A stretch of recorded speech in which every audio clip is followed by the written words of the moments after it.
mass killer living in a Birmingham suburb with an arsenal of guns and explosives.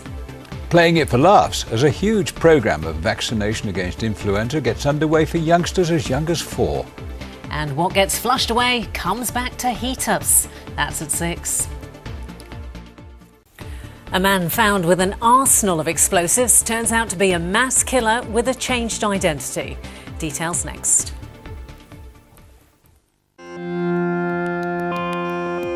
Now the latest ITV News Central with Samina Ali Khan and Bob Warman.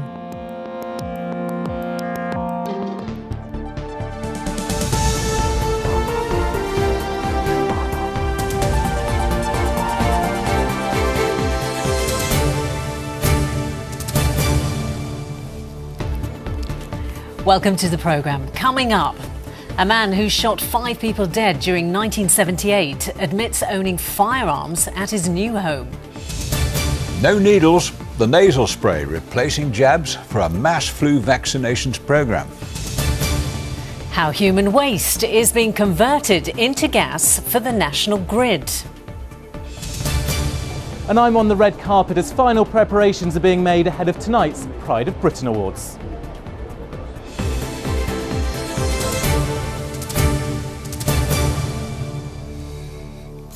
Good evening.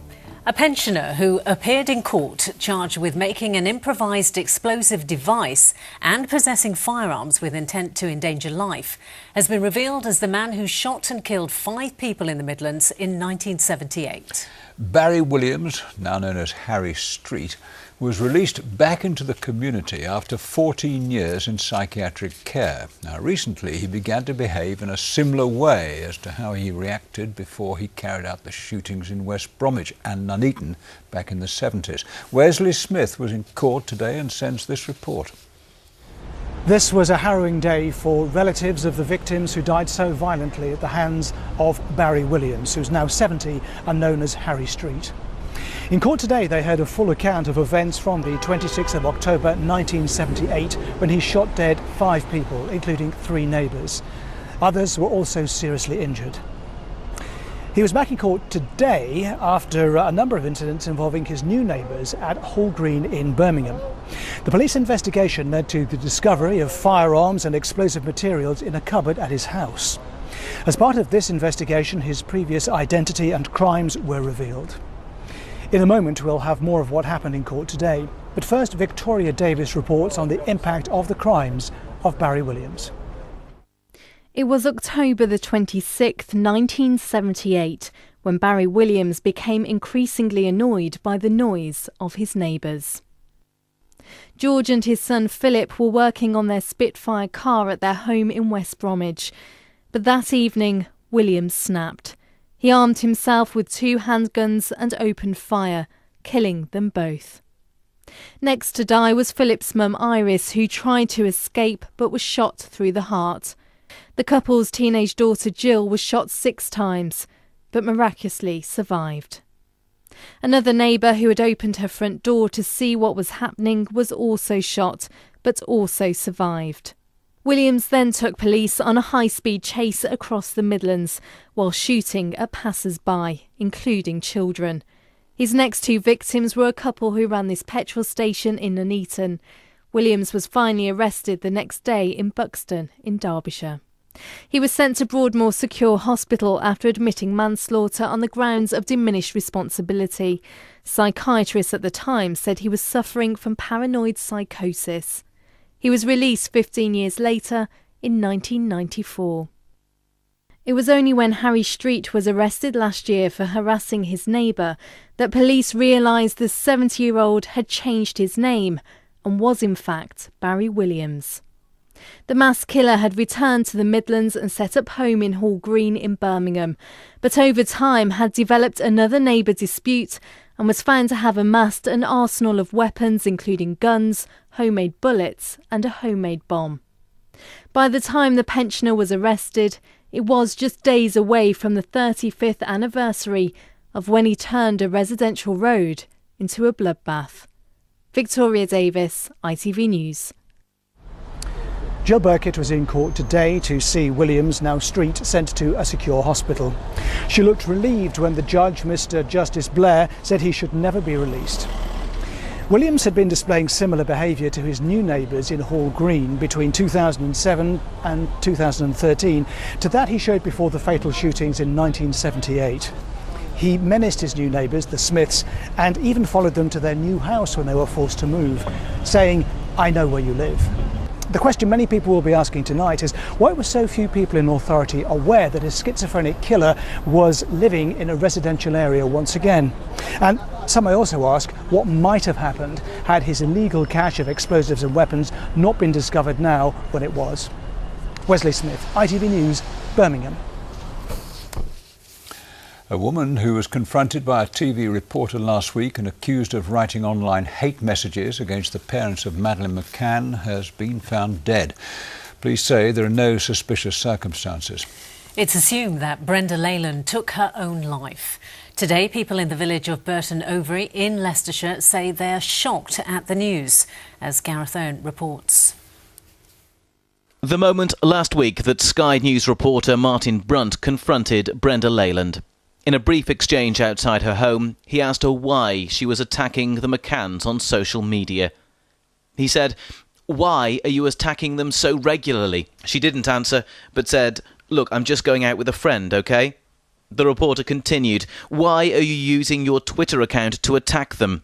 Brenda Leyland said, "I'm entitled to." And finally, "You know you've been reported to the police. They're considering a whole file of Twitter accounts."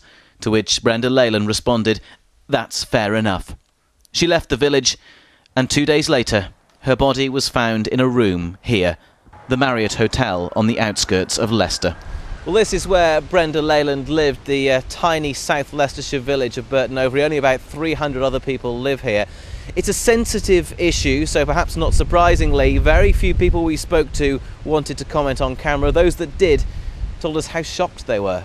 It's a surprise, you know, it's a shock.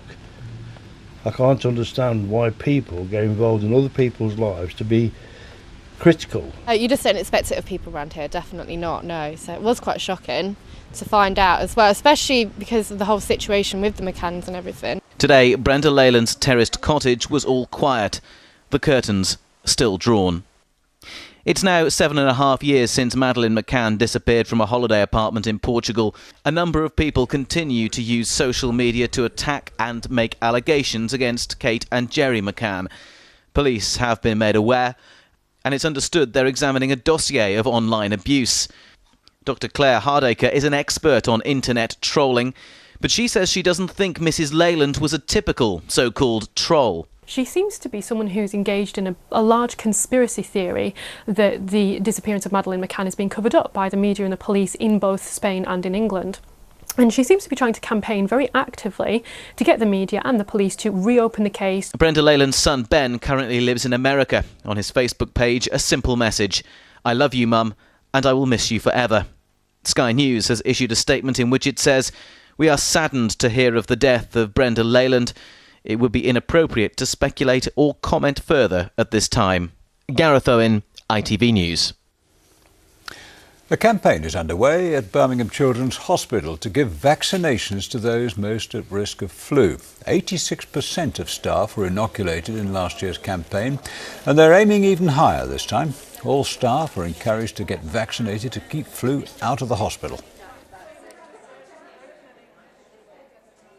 It's really important that all staff have the vaccine, because if they don't, that runs the risk of children developing the flu from staff who could have brought it from outside, and then this poses a problem to all the children here who are very, very vulnerable. Now, despite having only 2 MPs in the whole of the West Midlands, the Liberal Democrat leader, Nick Clegg, is insisting he remains optimistic about the party's prospects in 2015. He's told delegates at their annual conference in Glasgow the election fight will be their toughest yet, but worthwhile. Our political correspondent, Alison McKenzie, reports. We would spend less than Labour. We would cut less than the Tories.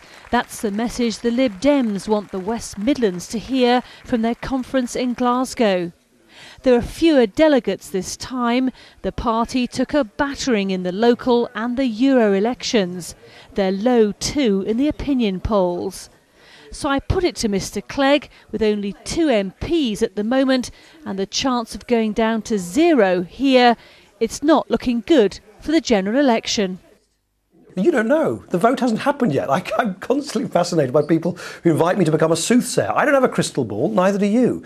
I hear about all these predictions about polls going up and down. You know what? Polls go up and down. At the end of the day, I think a lot of people probably haven't even focused on the choice which is ahead of them at the general election. Might not do so until pretty late in the day in the spring of next year. One of the 2 MPs is John Hemming. Relaxing in the conference hotel, but aware of the challenge. Why is it still relevant to vote Lib Dem in 2015, given that you can't actually be the main party, only prop up another? Well, obviously we can be the main party, but at the end of the day, we don't have to go into coalition. We can vote on the issues in Parliament. There's no question about that. We're not required to go into coalition.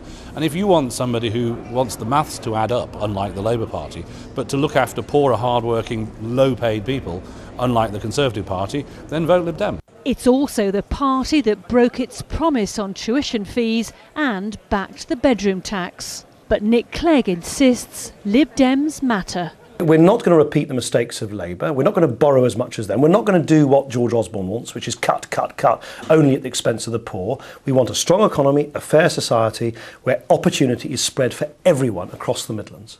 His keynote speech is on Wednesday, looking to a future where, as he admits, Liberal Democrats will face the fight of their lives. Alison Mackenzie, ITV News, Glasgow. The Environment Agency says it's caught more than 40 people fishing illegally on the region's rivers since a campaign against those fishing without a licence began.